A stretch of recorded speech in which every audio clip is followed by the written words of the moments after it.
There's very, very few cars that command this kind of attention on the road. Believe it or not, even a Lamborghini, being parked next to Lamborghinis and all, this thing just steals the show. So today we're going to talk about my BMW i8, the most controversial car in my lineup. You know how I call Tesla fanboy simps?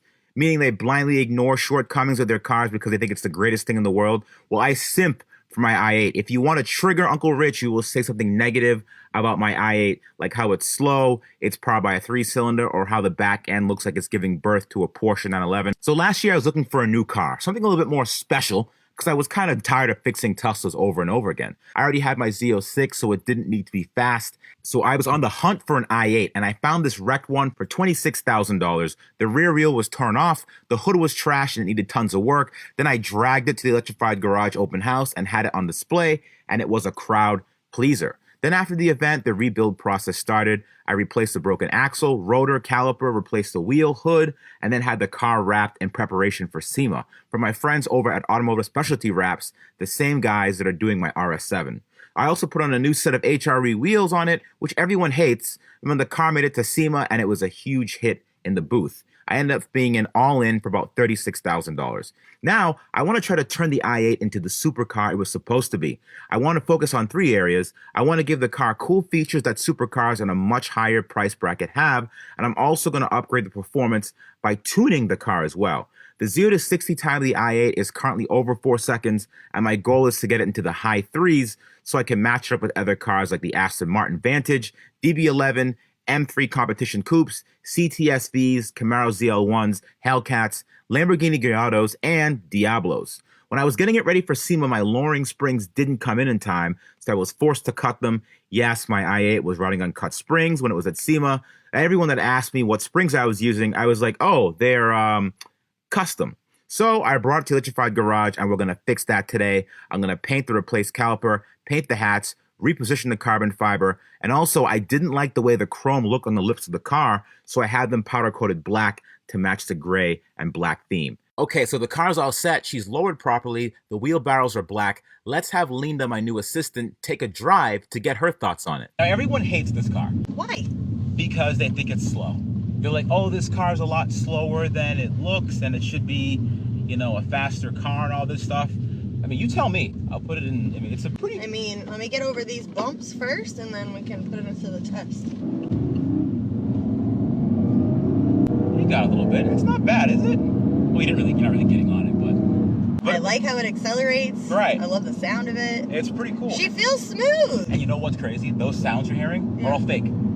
Those are the speakers making those sounds. Well, that's annoying. Yeah, well, see, I shouldn't have said anything, but you liked it before that, right? Yeah. See?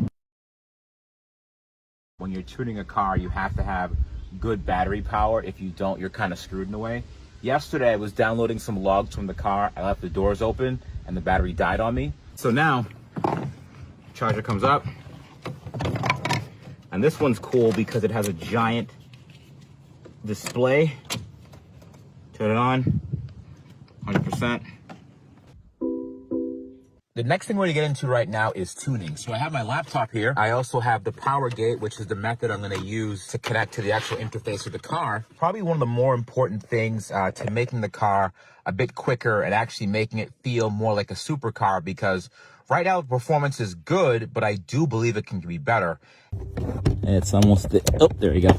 OS is loading, please wait. I'll go to tuning, BMW. Writing the tune to the car, so the car is kind of going a little bit crazy. That's not actually half bad. It went from a 4.1 0 to 60 to a 3.8. But just to let you guys know, this is not Rich Reviews, this is Rich Rebuilds. But really quick, what I want to do is I just want to talk about why I like this car so much. First of all, I love this steering wheel. The interior is very functional. Everything is very easy to access.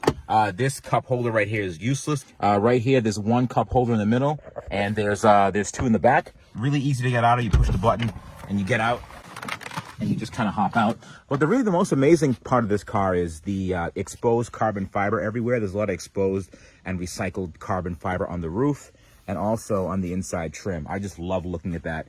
Every time I get out of the car, it's just like a host of just, you know, all these really cool materials that make the car. What I want to talk about on this car is how amazing it is that this car even drives in the first place. There's very, very few cars that command this kind of attention on the road. Believe it or not, even a Lamborghini, being parked next to Lamborghinis and all, this thing just steals the show no matter where it goes. I know the roof racks look kind of cheesy, but trust me, you'll get over it. I can't stop looking at it. And I'll tell you, one of the downsides of this car is the amount of attention that you're going to get. You can't go anywhere for more than, I would say, maybe 10 minutes without getting stopped and asked questions about this car. It is just that cool. I am super pumped about this car. What I want to do is I want to get more information on the kind of turbocharger that it uses in the rear engine. I actually want to do a larger turbo swap on this car. I know the turbo isn't really that easy to get to, but I want to try it anyways. I think we could make this car actually a bit quicker. I'm thinking potentially upwards of maybe 450 to 500 horsepower or so.